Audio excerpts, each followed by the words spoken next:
بسم الله وعلى بركة الله انطلق الشوط الرئيسي الخاص بسن الابكار المفاريد المسافة 2 كيلومترات.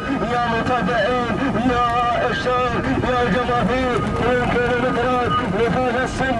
اول الاسماء المنطلقة الباحثة عن باب الناموس الغالي عن الفوز عن الانتصار. وصلت حبيبة مبارك بن مسعد عفوا هنا الواصل.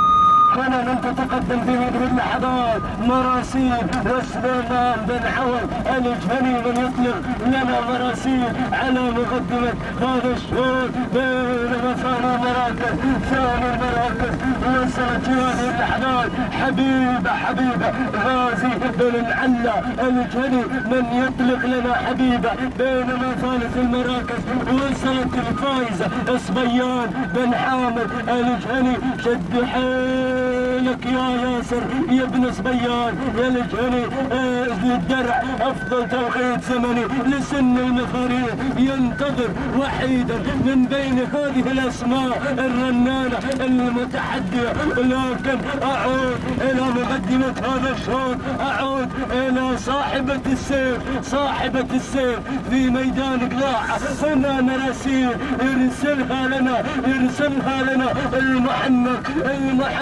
سليمان بن عوض الجهني. لكن يا بوي غازي بن معلى الجهني. لكن الفائزة قادمة تتقدم بشعار صبيان بن حامد وقرناصة. وصل ابو فيصل يعود بشعاره يقدم لنا قرناصة. ضيف الله بن احمد الجهني. لكن يا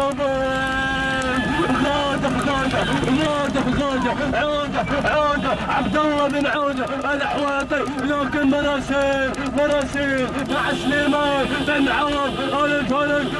500 متر الأخيرة الفاصلة عن الناموس الغالي عن الناموس.